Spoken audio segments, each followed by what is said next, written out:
আসসালামু আলাইকুম। এক্সেলে কোনো রিপোর্ট তৈরির ক্ষেত্রে বা কোনো টেবিল তৈরির ক্ষেত্রে একটি প্রয়োজনীয় বিষয় হচ্ছে সিরিয়াল নাম্বার প্রদান করা।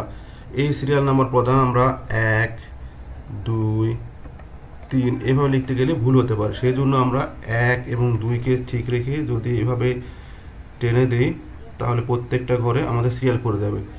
এটা যে রিপোর্টটা একবারের জন্য তৈরি করা হয় বা কাউকে একবার দেওয়ার জন্য তৈরি করা হয় তাহলে এটা একটি খুবই উপকারী পদ্ধতি। কিন্তু যদি এখানে কোনো ডাটা ডিলিট করতে হয় বা কোনো সেলের ডাটা মুছে দিতে হয় তাহলে দেখতে পাবো যে আমাদের এখানে সিরিয়াল ব্রেক হয়ে যাচ্ছে, অর্থাৎ এখানে 2টা নার সংখ্যা দেখা গেল নাই আমাদের। এই সমস্যার সমাধানের জন্য আমরা যা করতে পারি,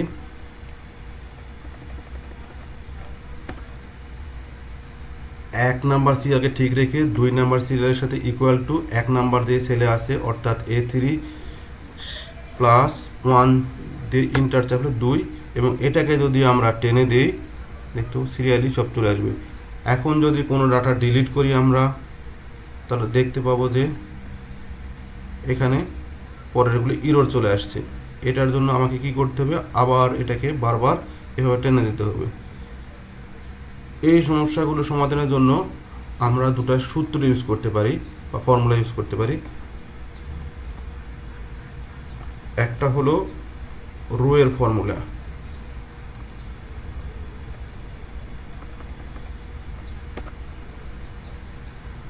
equal to ROW first bracket close minus আবারও ROW ফার্স্ট ব্র্যাকেট। এখন আমাদের সিরিয়াল যেখান থেকে শুরু হবে ঠিক তার উপরের সেল অর্থাৎ এখানে A2কে আমরা লক করে দেবো F4 ধরে লক করে দিলাম, ব্র্যাকেট ক্লোজ করে দিলাম, ইন্টার দিলাম। এখন যদি আমরা এটা টেনে দিই তাহলে দেখতে পাবো যে এখানে সবগুলো ঘরে সিরিয়াল চলে আসছে। এখানে যদি আমরা কোনো ডাটা ডিলিট করে দেই তাহলে অটোমেটিক সে আগের মতো সিরিয়ালই হয়ে যাবে। এক্ষেত্রে একটা অসুবিধা হলো এটা প্রত্যেকটা ঘরে কাউন্ট করে, অর্থাৎ প্রত্যেকটা ফাঁকা ঘরেও সে সিরিয়ালের নাম্বার দিয়ে রাখছে। যদি আমরা বলি যে এখানে কতজন লোকের ডাটা আছে, এটা আমাদের আবার বলতে হবে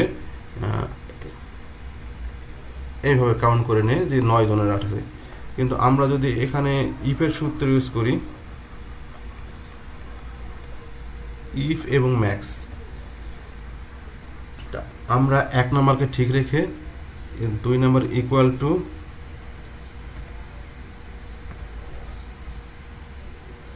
ফার্স্ট ব্র্যাকেট বললাম। এখানে যে ডাটাকে ধরে এই টেবিলটি তৈরি অর্থাৎ নামকে ধরে সব ডাটা আসছে, অর্থাৎ বি সেল, বিকে বললাম গ্রেটার দেন 0, অর্থাৎ বি যদি কোনো ডাটা না থাকে তবে সে এখানে সিরিয়ালি হিসেবে কাউন্ট করবে না। এখন ম্যাক্স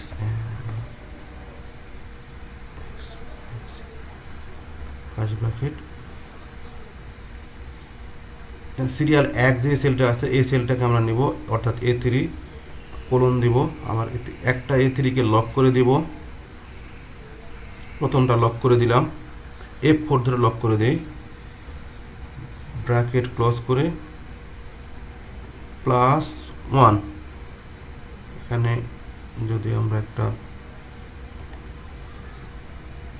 কোমা দেই তাহলে বলবে যে এখানে ফলস, অর্থাৎ যদি ফাঁকা থাকে সেক্ষেত্রে আমরা কি বললাম, ফাঁকা থাকলে এটা ফাঁকা থাকবে, অর্থাৎ ডাবল ইনভার্টেড কোমা 2 বার দিয়ে ব্র্যাকেট ক্লোজ করে দেবো আমরা, ইন্টার। এখানে 2 নাম্বার চলে আসছে। যদি এটা এখন টেনে দিই আমরা তাহলে দেখতে পাবো এখানে শুধুমাত্র যে সেলগুলোতে ডাটা আছে সেগুলো নিয়েছে, অর্থাৎ যদি আমরা এই সেলে আবার ডাটা দিয়ে দিই দেখতে পাবো যে এই সেলগুলো সে কাউন্ট করতেছে, সিরিয়ালি নিয়ে নিচ্ছে, অর্থাৎ এখানে কয়টা করে ডাটা আছে